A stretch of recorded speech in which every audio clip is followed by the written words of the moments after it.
थोडक्यात एक 2 मिनिटांमध्ये मी माझं मनोगत करतो.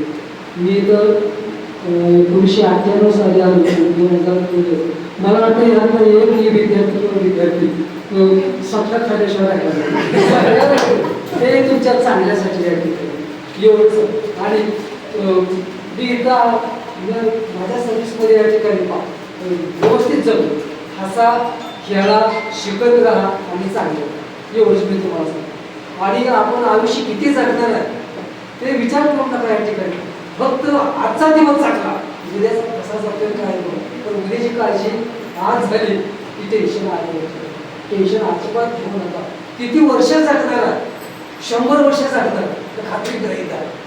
म्हणजे आपल्यामध्ये एक प्रकारचा आत्मविश्वास प्रगट, मी 100 वर्ष जगणार काय होते या ठिकाणी एवढं तुम्हाला सांगतो. समुद्र ज्ञानाचा आणि पवित्राचा एक आदरणीय कोपरा, प्रत्येक व्यक्तीच्या मनातला शिक्षक अपूर्णाला पूर्ण करणारा, शिक्षक शब्द आणि ज्ञान वाढवणारा, शिक्षक म्हणजे जगण्यातून जीवन घडवणारा, शिक्षक म्हणजे काय तत्वातून मूल्य मिळवणारा.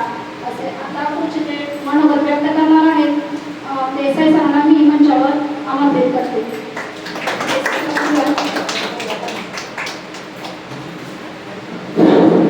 नमस्ते सर्वांना. मी प्रथमतः माझ्या जीवनाचे जे आयडॉल आहे, म्हणजे ज्यांनी माझं जीवन घडवलं ते माझे प्रथम आई वडील, बहीण आणि भाऊ आणि आटपाडी एज्युकेशन सोसायटीचे श्रीमंत बाबासाहेब देशमुख या आणि माझे सासू सासरे यांच्यामुळेही माझं जीवन घडलं गेलेलं आहे. कारण माझी सासरवाडी इथं जऱ्याजवळ इगतवाडी म्हणून आहे आणि सासऱ्यामुळं मी या संस्थेमध्ये इथं आलो.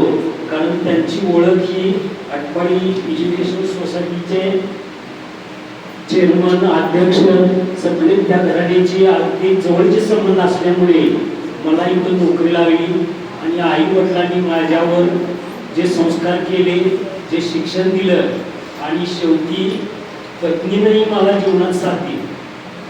पत्नीची साथ नवऱ्याला आणि नवऱ्याची साथ बायकोला असणं जीवनामध्ये अतिशय महत्त्वाचं आहे. त्याशिवाय प्रपंचच होऊ शकत नाही. आणि या सगळ्यांना, या सगळ्यांच्या चरणी मी नतमस्तक होऊन मी थोडक्यात माझे मनोगत व्यक्त करणार. आता तुम्ही जे हा कार्यक्रम केला तो कार्यक्रम माझा दुसरा आहे. याच्या आधी गेल्या वर्षी तडवळे बनपुरीमध्ये 2004-05च्या बॅचनं हा कार्यक्रम घडवून आणलेला होता. त्या कार्यक्रमाला मी लांबून उपस्थित राहिलेलो. आजही मला युवराजचा फोन आला. 2-3 दिवस आधी 15 दिवस झालं फोन केला आणि त्यावेळेला मी पुण्यात होतो मुलीकडं आणि मुलाकडं. मुलगा पुण्यात आहे, मुलगी पुण्यात आहे. मुलगा केमिकल इंजिनियर आहे आणि मुलगी कॅम्प्युटर इंजिनियर आहे. कुटुंब आमचं सुखी समाधानी आहे. मुलांनी मला नाही सांभाळलं किंवा मी काय नाही सांभाळलं तरी सुद्धा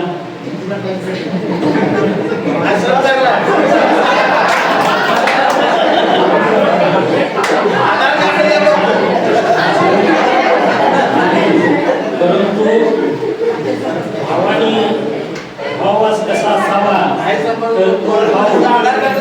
भाव म्हणजे एक माझा आदर्श भाव आहे. मी इमारत बांधली, त्या इमारतीला नाव मी रामकुल सदन म्हणून दिले. राम म्हणजे रामदास आणि कुल म्हणजे प्रफुल्ल, असं नाव रामकुल सदन असं घराला नाव दिलं. आमचे वडील 1925ला मिलिटरीत भरती झाले आणि 1961ला रिटायर झाले. त्यावेळेला माझा जन्म झाला. मी सगळ्यात लहान आहे आणि लहान असून मी परिस्थिती माझ्या जन्माच्या वेळेला वडील रिटायर झाले. त्यावेळेला मी कष्ट 6 भावंडांनी असल्यामुळं कष्टात जीवन केलं. त्यांना रिटायर झाल्यावर 27 रुपये पेन्शन होती. मग मी शाळा करून सायकल शाळा सुटल्यावर आणि सकाळी लवकर सायकलच्या कॅरेजला एक पाटी, कोकाची पाटी, गोल पाटी मागं जोडायची आणि मळ्यात जाऊन पोखरणं केला होता.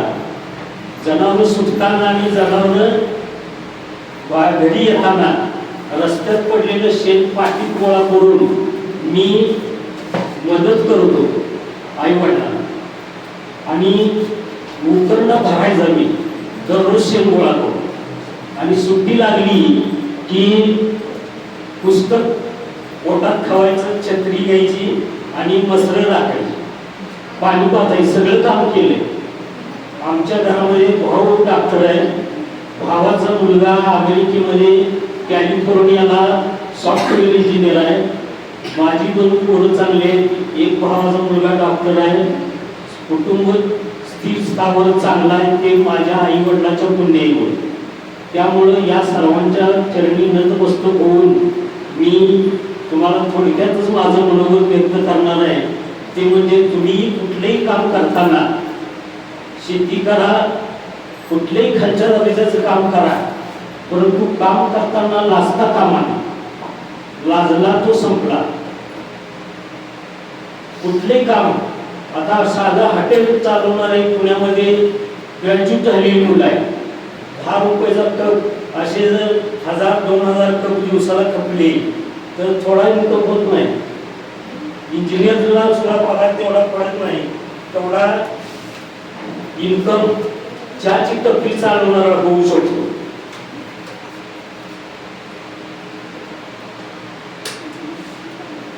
त्यामुळं काम करताना कुठलेही लाजू नका. आणि तुमच्या जीवनाचे जे आढाव आहे, तुम्हाला तुमचं जीवन ज्याने घडवलेलं आहे त्याला तुम्ही कधी जीवनात विसरू नका. कुठल्याही परिस्थिती त्यांनी समजा तुम्हाला काही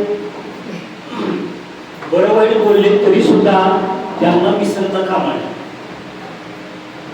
त्यांच्यामुळे जीवन आपलं घडले, त्यांना कधीच विसरायचं नाही. हा एक महत्त्वाचा संदेश आहे. आणि आत्मिक बल हे विनोबा भावेनं म्हटलेलं आहे, शरीर घिसने से तगड़ा बन जाता है, शरीर घिसने से तगड़ा बन जाता है, विश्राम करने से बहुत बीमारियां लग जाती है. जर विश्राम जर केला तर शरीराला विश्राम जेवढा द्या तुम्ही तेवढा आजार तुमच्या जवळ येत जातो. त्यामुळं विश्रांती घ्यायची नाही. जेवढं काम होतंय तेवढं करत राहायचं आणि काम करायला लाजायचं नाही. हा हे जीवनात महत्वाचं आहे. सगळ्या कारणाचं जे ऐकते ना, म्हणजे सर आता 2 वृद्धाश्रम वगैरे चालवतात. खरं तर ही काही अभिमानाची गोष्ट आहे असं मला वाटत नाही. लवकरात लवकर मला तर वाटतं हे बंद व्हावं. म्हणजे वृद्धाश्रम वगैरे हा प्रकारच असू नये. प्रत्येक मुली जर आई वडील असं समजून जर प्रत्येक आपल्या सासऱ्यांना जर सांभाळलं तर ही वेळ येणार नाही त्यांच्याकडे. असं लाचार होण्याची आणि आपलं घर सोडून आपली सगळ्या संसार सोडून तिथं जायची. मी आज तर शब्द देते, मी माझ्या सासऱ्यांना कधीच अंतर देणार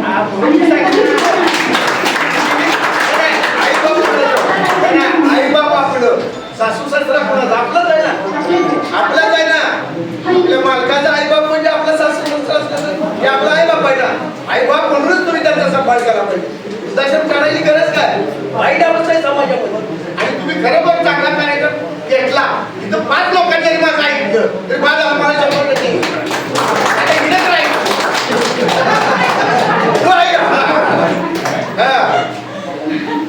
तेवढंच यायचं.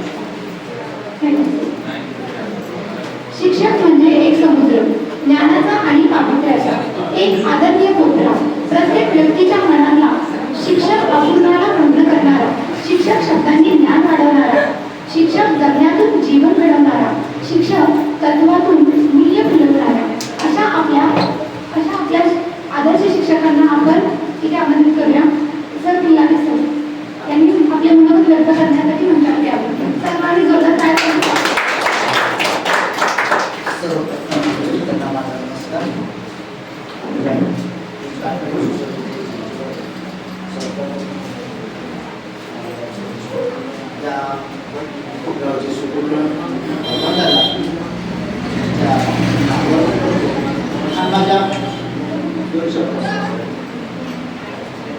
पाटील सर म्हणले होते, असं केलं मी त्याला सरळ म्हणतो, यशस्वी करते वेळावेळी शिवरक्षते कांता सम्यक उपदेशे तुमच्या जवळ कांती माझा पालक माझे आई वडील आजोबाजी तुमच्याकडे येणार नाहीत हा तुम्हाला आम्हाला सर्वांना संदेश आहे. कारण आता उपदेश करता संदेश देता आयुष्य आपलं घडवलं आणि निम्यापुढे आपण वळवलं, पण याच संदेशाचं याच उद्देशाचं आपण आचरणात आणूया. मी सर्वप्रथम विकास युवराज भोसले आणि त्यांचे मित्रमंडळींना धन्यवाद देतो की कितीतरी दिवसांना आपण संघटित येतोय, चेहरे पाहतोय. युवराजचा फोन आला त्यांना म्हणजे असा कार्यक्रम आहे, छान झालं म्हणतो. आम्हाला काही करू नका, आम्हाला काही देऊ नका, फक्त एकत्र येऊन आम्हाला तुमचा चेहरा दाखवा आणि तुम्ही काय करताय हे आम्हाला बोलू द्या. हीच आमची संस्कृती आहे, हीच आमची देणगी आहे आणि याच देणगीला आपण साथ घालायचं. आपण सर्वांना आमच्याकडून फक्त देण्यासाठी राहिलेल्या ते शुभेच्छा, दुसरं पर्याय आता दुसरं काय झालं नाही, तेच आशीर्वाद द्यायचा. तर तुमच्या कार्याला, तुमच्या तळजोडला आणि तुमच्या नवीन वर्षाच्या सुरुवातीला, नवीन दिवसाच्या सुरुवातीला आमच्याकडून खूप खूप आशीर्वाद होतो.